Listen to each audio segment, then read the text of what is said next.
გამარჯობათ, მივესალმებით ჩემს მაყურებლებს. დღეს ისევ გადავწყვიტე, რომ ხელისუფლებას გავუკეთო პროცეულის უყნები და მივცე აბლი გლუკოზა. ასე რომ ვინც უყურებთ ამ ჩემს ლაივს, ვინც მოგვიანებით შემოუერთდებით, ყველასთან მაქვს ესეთი თხოვნა, რომ აუცილებლად გააზიაროთ ჩემი აღნიშნული გვერდი, გამოიწეროთ ის. თქვენი მხარდაჭერა ამ კუთხით მთავარია. იმიტომ იმ პატარა მიზეზის გამო, რომ მიმდინარეობს საინფორმაციო ომი, ეს არის ჩემი გვერდი და ყველას ვთხოვთ გამოიწეროთ. ეხლა მე აქ ნამდვილად არ შემიძლია, რომ ტელეიმედისნაირი ეს მქონდეს, რა ქვია, მოქნევა, საზოგადოებრივი გაშლა, ეგენი ყველაზე ჭუჭყიან ფუსდებენ ამაში. აქ არის ბიძინა ივანიშვილის მაყუთები ორგანიზირებული და ყველა საზოგადოებას ჯერ ართობენ და მე ამ ეგრეთ წოდებულ გართობაში დიდი შხამს უშვებენ და დიდ დეზინფორმაციას და დიდ ტყუილს. ამაში არის სერიოზული მაყუთები მოკაჭული ქართული ოცნების. მე ეგრეთ წოდებული გამправებლები ყავთ ნაყიდი ამ ტელევიზიაზე, ამ კონკრეტულად ეს როჟები არიან.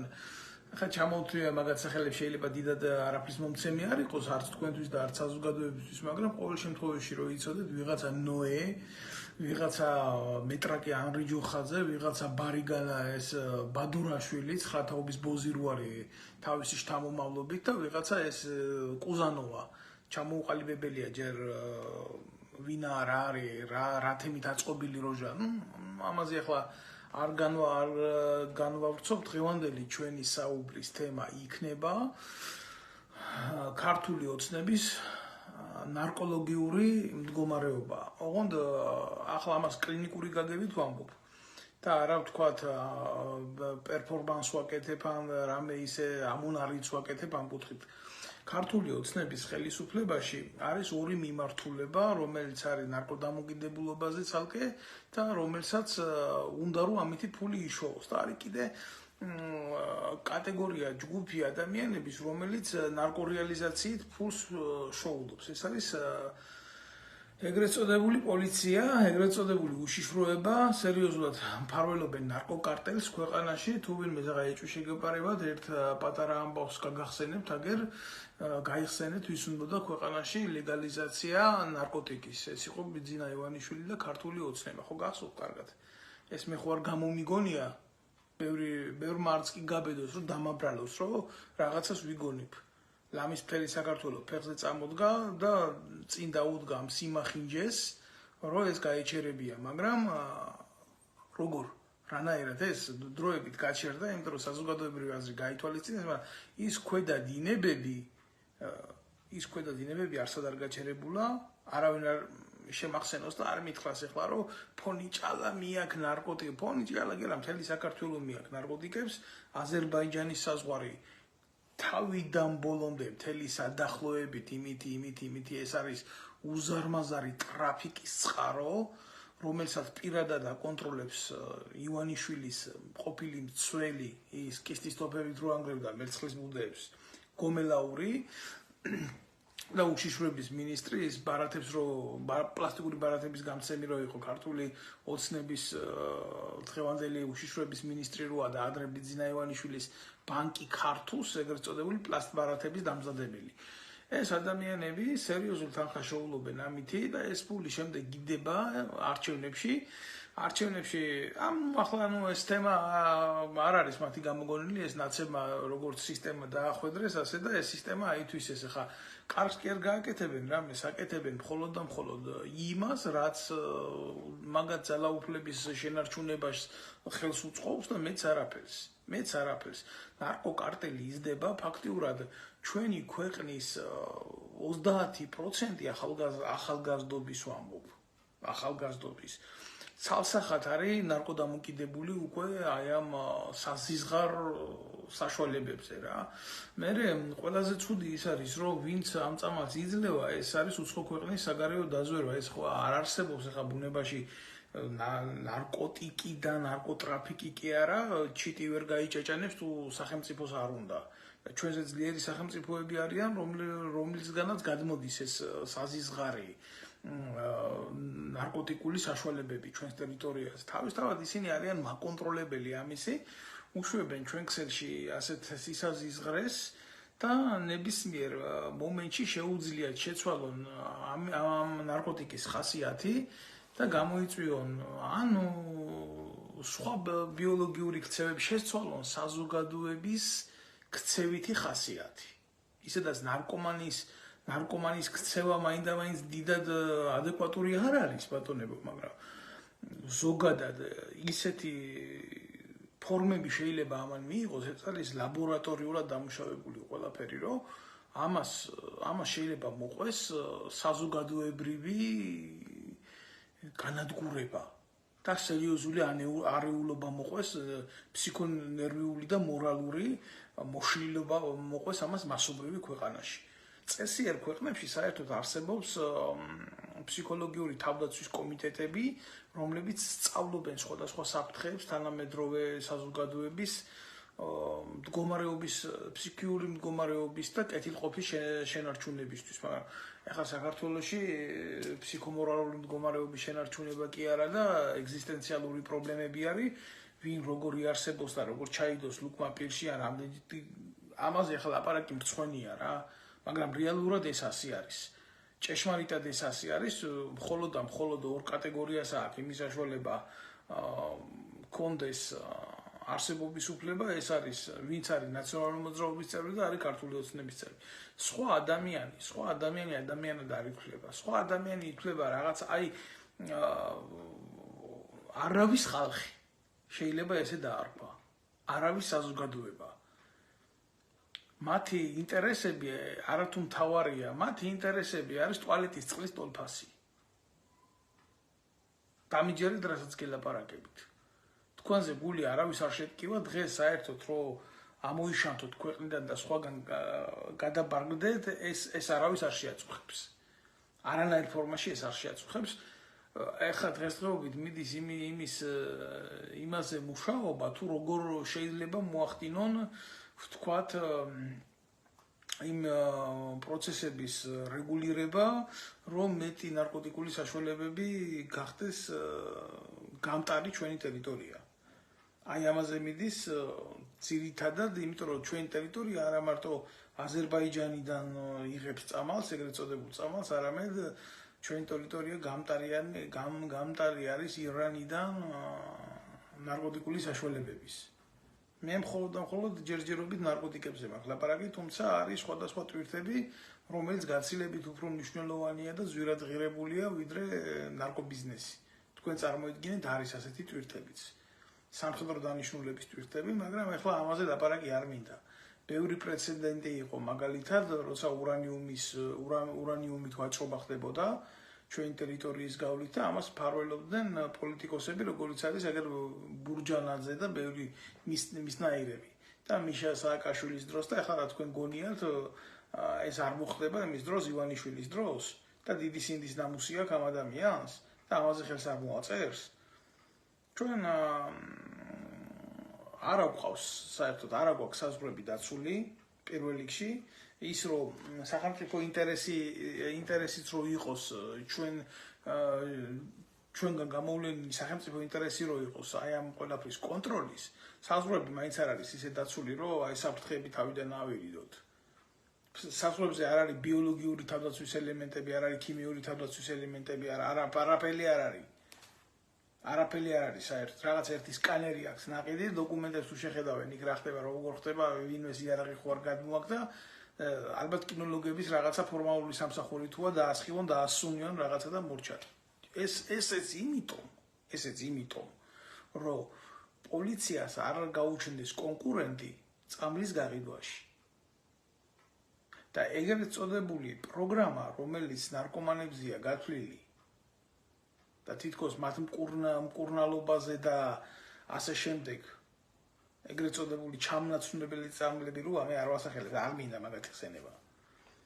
ეს ყველაფერი კონტროლდება ხელისუფლების მიერ და ეს ყველაფერი, რა თქმა უნდა, არათუ შეესაბამება ცივილური სამყაროს სტანდარტებს, არამედ მიმართულია იქეთკენ, რაც მეტი ადამიანი უნდა იმდენი გაანადგურონ. ან ვინც უნდა უფრო მეტი დაიმორჩილონ მაგითი. ეს არის ძალიან კრიტიკული მოვლენა.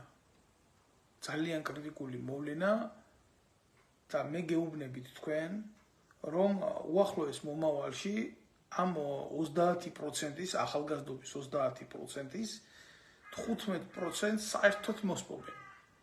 საერთოდ მოსპობენ. იმიტომ რომ ის ქიმიური მინაერთები, რომლითაც ეს ბინძური წამალი მზადდება, ის არ არის იქეთკენ გათვლილი, რომ იმ მაღალმა ეშელონებმა და ფენებმა მოიხმარონ, როგორცაც სააკაშვილი იხმარდა და მისი გარემოცვა.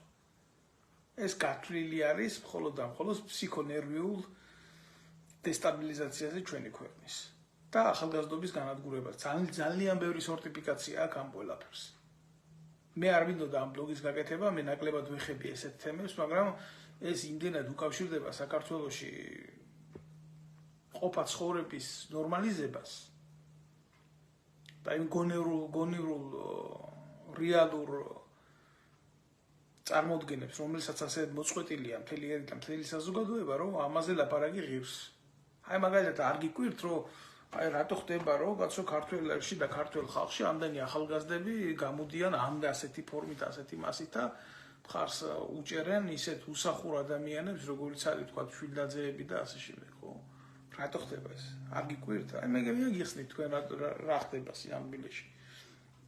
ეს ახალგაზრდები, რომლებიც აი ამათ მიერ შექმნილ კლუბებში, ბასიანებში, იქ მიწისქვეშა გვირაბებში და ათასუბედურებებში დაძრწიან და დადიან, ახალგაზრდული ბუნებაა ესეთი, რომ ახალგაზრდობის ასაკში ადამიანი ეძებს თავგადასავლებს ამის გულისთვის, ახლა ახალგაზრდას ვერ გაკიცხავ. როცა სახელმწიფო არ დგას კონტროლზე, როცა განათლების სისტემა არ არის სათანადო, როდესაც მშობელი ვერ იძლევა იმხელა ანაზღაურებას ფსიქომორალურს, ინტელექტუალურს, ხო? ახალგაზრდა ებმება იმ გარემოში, რომელშიც ცხოვრობს და მაინდა-მაინც საქართველოში დადებითი გარემო არ არის. მოხვდა თუ არა ის ეგრეთ წოდებულ ამ გვირაბში ან ნარკოაღმზრდელ პუნქტებში, მე მაგათ ასე დავარქვი, იქ იწყება უკვე მისი გარღვნა. არიან კატეგორია საქართველოში ჩანერგილები, რომლებიც ახდენენ ახალგაზრდობის გარყვნას. როგორ არსებობს ეს ნარკობიზნესი, მარტო იმაზე კი არ არის დამოკიდებული, თქვა ვინც ახავს მომხმარებელი, არა. არამედ არის კატეგორია, რომელიც მუშაობს ახალგაზრდობის ჩათრევაზე ამ საქმეში. და არის მაგალითად უშიშროების ინტერესი, რომ გარკვეული წრეები პატიოსანი ხალხი ჩათრეული იყოს ამაში, იმიტომ რომ მათი პერსპექტივაში მათი გამოყენება გინდა პოლიტიკური მიზნით, გინდა კომპრომეტაციის მიზნით, გინდა ათასი სიმახინჯის მიზნით, მე მათთვის საჭირო გამოსადეგია. ამიტომ ესეთი აი მაგალითად ხდება ესეთი უბედურებაც, რომ შვილს ითხრევენ ახდიან ნარკომანს, იმიტომ რომ მამაზე აქვთ გათვლა, ან დედაზე აქვთ გათვლა, ან მამის ან დედის ბიზნესი აქვთ გათვლა, ან ასე შემდეგ რა. ესეთი სქემა რეალურად ფუნქციონირებს ქვეყანაში. და ნუ ამ ყველაფრის მერე არსებობს მეორე მხარე, როდესაც როგორია ხა შვილს რო ჩაგითხრევენ და გაგირყვნიან და გაგიჩათლახებენ და გაგიუბედურებენ და მე მოდის ვიღაცა შენთან და ვაჭრობს რაღაცა მატერიებით, რომელი მატერიალური ქონება შეიძლება იყოს, თქვა შვილზე მეტი ძვირფასი დედისთვის ან მამისთვის, ხო? წარმოუდგენელია ეგეთი რაღაცა. ამიტომ ესეთი სენსიტიური თემებით, რომელიც 100%-იანი გარანტიით იძლევა შედეგს, მუშაობს ეს გახრწნილი უწყება, რომელიც გეგმავს საქართველოს ხელისუფლებაში ყოფნას ძალიან დიდი ხანი. მანამდე სამ თქვენი შვილები და შვილიშვილები არ დაბერდებიან. აი რა უნდათ რა არის მათი გამიზნული დამოკიდებულება. და რა არის მთელი არსი მაგათი ყოფის. მთელი უბედურება რა არის, იცით?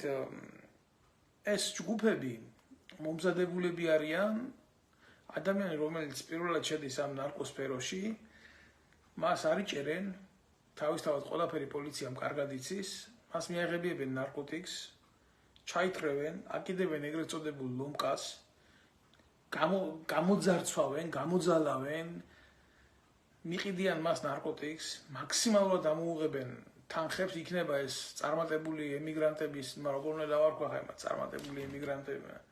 ემიგრანტების შვილები იქნება თუ ვინ იქნება რა, რომლის მშობლების ფულს შეულობენ საქართველოს. ძალიან ბევრი მშობელი დამიკავშირდა, ძალიან ბევრმა მშობელმა მკითხა აზრი, რომ ისი შვილი მოხვდა ციხეში ნარკოტიკების გულისთვის, რომ რა თქმა უნდა სტანდარტული საუბარი, რომ მათ ესეთი შვილები არ გაუზდიათ, მაგრამ მოხდა ასე, რეალობა ფაქტია.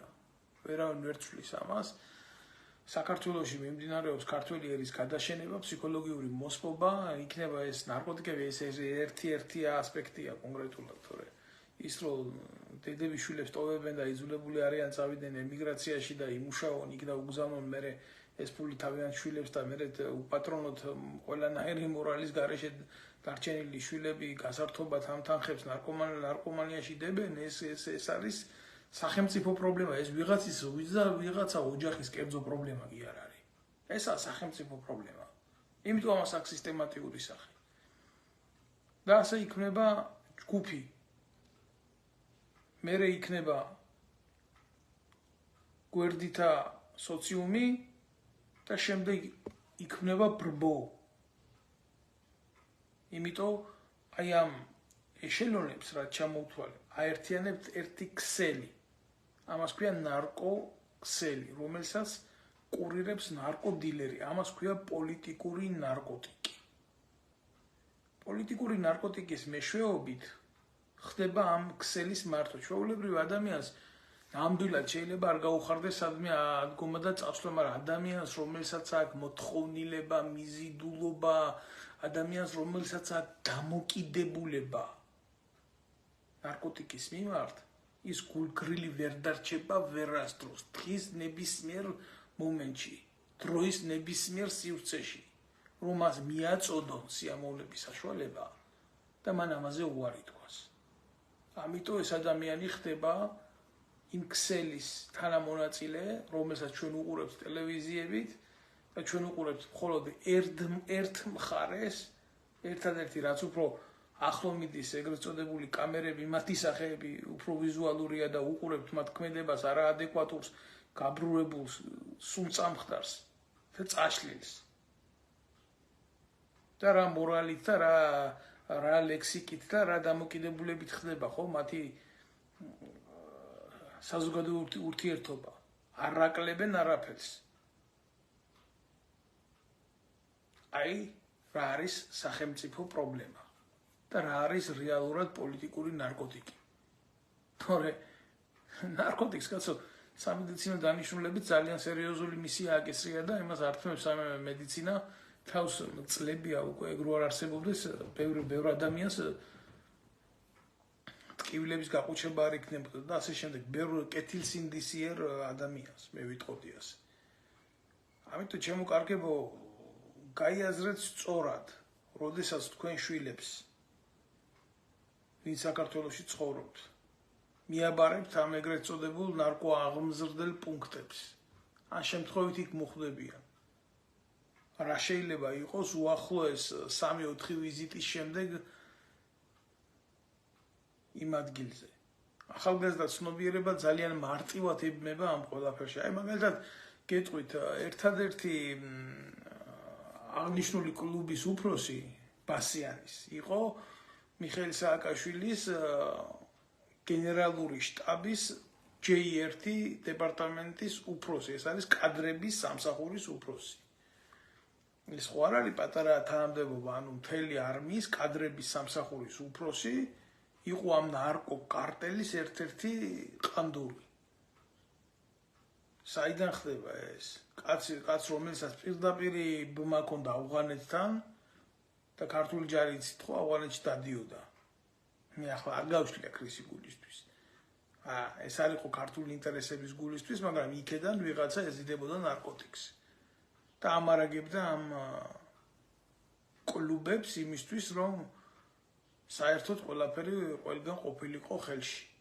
და მიხეილ სააკაშვილის დროს ძალიან სერიოზულად ხდებოდა ნარკოტიკების ჩადების თემა, ეს ძალიან სერიოზული რაღაცა იყო.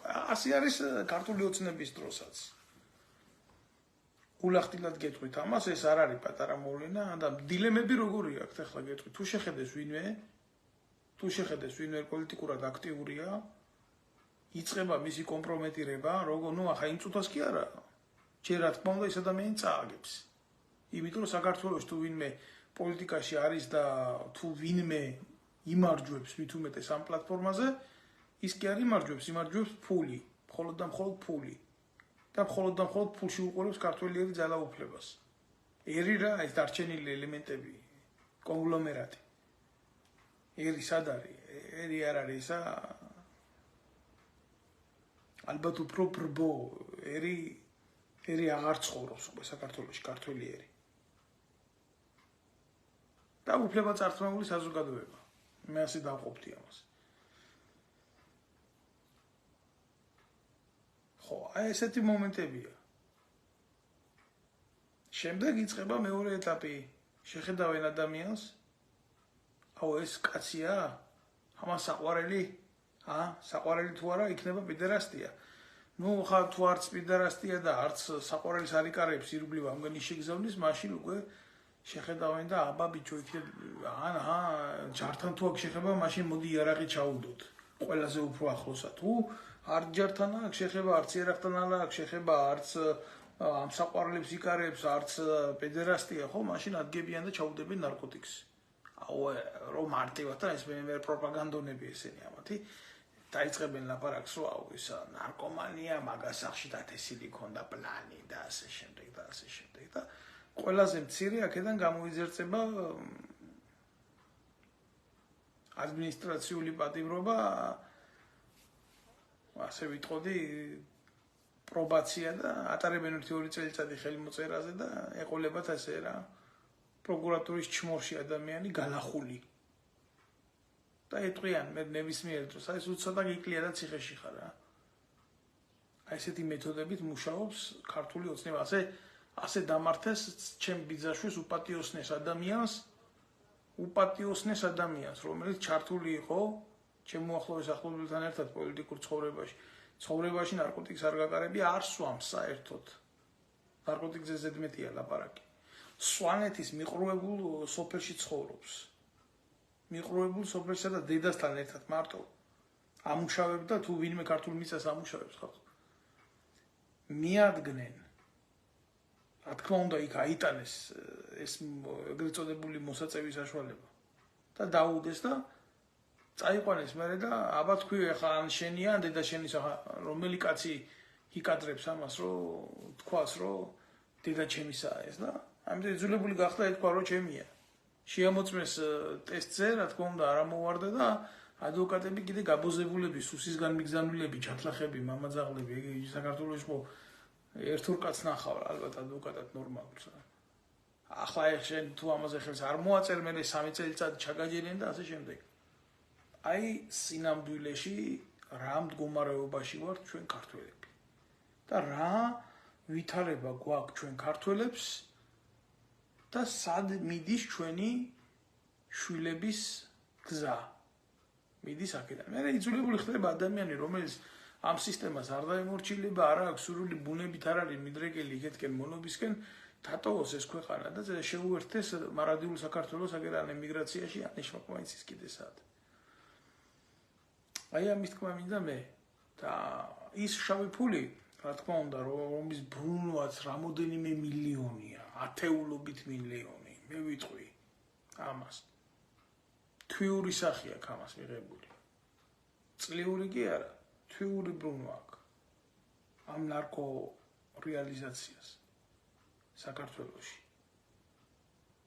აი ეს ათეულობით მილიონი და ასეულობით მილიონიც მიემართება დაფინანსებაში არჩევნების მოსყიდვაში ხალხის დაშინებაში არალეგალურ გაძღობაში და ბიძინა ივანიშვილი იხდის თავის ბიუჯეტიდან ბიძინა ივანიშვილი აფინანსებს ამას არაფერს ბიძინა არ აფინანსებს. ერთი ფული ეს იყო რაც გაწირა 2012 წელს რომ ვინუჯდენში უნდა მოსულიყო ხელისუფლებაში და всё. გაგიჟდებით. სავსეა საქართველოს ძალოვანი უწყებები ნარკომანებით. პოლიციაში, ჯარში, ეგრეთ წოდებულ სიპებში, მერიაში. ეს ეგრეთ წოდებული ნარკოტესტების სამსახურში მიღებაზე ესენი ძალიან ბლეფად კეთდება. სხვისი შარდით მაგალითად. სხვისი შარდი მიაქვთ. ვიზეც უნდათ ამ ვიდეო კონტროლს ცვლიან და ასე შემდეგ. საქართველოში ყველაფერი მოსულა. ყველაფერი ყალბდება ქვეყანაში. არჩევნები ყალბდება და ახლა ტუალეტში როგორ ჩააფსამ აპატიეთა იმას ვერ გააყალბებენ. თან კამერა პირდაპირ ფალოსე კერ გიყურებს მაგ დროს. ზურგში გიყურებს. ამათ ჩადებული აქვთ. ეგრეთ წოდებული სითხე და ასხამენ. იქ იმ მომენტში და თავდება ამით ყველაფერი 1000 მეთოდიკა აქვთ იმისი, რომ საკუთარი სასურველი კადრები მოიყვანონ და დანიშნონ იქ სადაც საჭიროა. და ესეთი ნარკომანები 2008 წლის ომის დროს იტაცებდნენ იმ მორფიუმის მარაგებს შეერაღებული ძალების სამედიცინო განყოფილებებიდან, რომელიც ენზეზე აქ სამხედრო ნაწილებს. და ესეთი დანაშაულები დღემდე არავის არ მოუკლევია და არავის არ შეუხედია ამისთვის. ფაქტიურად ნარკოტიკი არის ერთ-ერთი სერიოზული ასპექტი ქართული ოცნების პოლიტიკური ძალაუფლების. ეგენი არიან ნარკობარონები. შემიძლია ასეც გითხრათ. პირველი ამოცანა ქართული ოცნების და მისი პროპაგანდონური სამსახურის არის ბრძოლა ჯანსაღი ცხოვრების წესთან, ბრძოლა სპორტსმენებთან, შეერაღებულ ძალებში საერთოდ ამოგდებულია ფიზიკური მომზადების მიმართ ვექტორი. ჩარს ფიზიკურად არ ამზადებენ, არ ჭირდებათ. როცა ყველა ქვეყანა იგიღწვის იქეთკენ, რომ არათუ სამხედრო და ძალოვანი უწყებები წაიყვანონ ამ მიმართულებით, ქართული ოცნების პოლიტიკური ელიტა ამისკენ არ ზრუნავს. არ ჭირდებათ ეს. არ არის მათთვის რელევანტური საკითხი. არ აინტერესებთ მაგათ როგორ იცხოვრებს ჯარი და რა ამოცანები ექნება და რა ისინი ექნება, რა ქვია. დღის წესრიგი ექნება. რა საგანწესო ცხოვრების არსი ექნება. მათთვის არის მთავარი ის, რომ მაგალითად ქართული ოცნების დეპუტატს ვიღაცა გია ვოლსკის დროზე მიუტანონ ნარკოტიკის სახლში. და გაიჩხერს ნარკოტიკის გადაყვლიფავს იმ დებილ თვალებს და არის ამით კმაყოფილი. აი ეს არის რეალობა. ქართული ოცნების სხვა დეპუტატებიც არიან ნარკოდამოკიდებულები და დამოკიდებული მაგალითად არის ეს იცის ბევრმა და მაგალითად იმ დონის ლომკებში არიან მე აი საგანელიძე მაგალითად იცით თუ არა მე ხა დიდად მაგის მიმართ კეთილად არა ვარ განწყობილი მაგრამ საგანელიძე იყო ერთ-ერთი პიროვნება რომელიც ასულიერებდა წაქცეულ გიაოვსკის პარლამენტის კულვარებში იმიტომ რომ ლომკა უნდოდა წამალი უნდოდა წამალი ვენაში გასაშვები ერთმანეთს მე უნახავენ ამ სინდის ნამუს სხვადასხვა გარიგების საფუძველზე აი მაგალითად ქართული ოცნების ერთ-ერთი ლობისტი გოგა ხაინდრავა გათახსირებული ნარკომანია ერთ-ერთი კარტელის ხებძღვანელიც შეიძლება იყოს ქართული ოცნების ასე შეიძლება დავარქვათ ხო და მოკლედ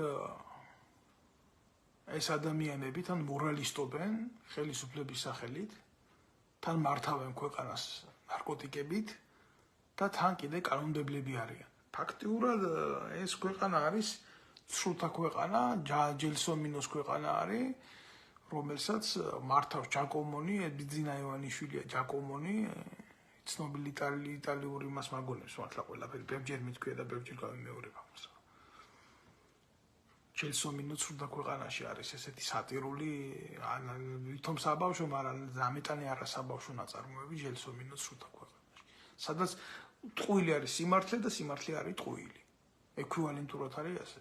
მაგრამ დაგიჭერენ მაღაზიაში თუ ფულს თუ მიხვალ და პურს იყიდი ნაღდი ფულით, იმიტომ ყალბი უნდა იყოს ყველაფერი. აი ესეთი დონის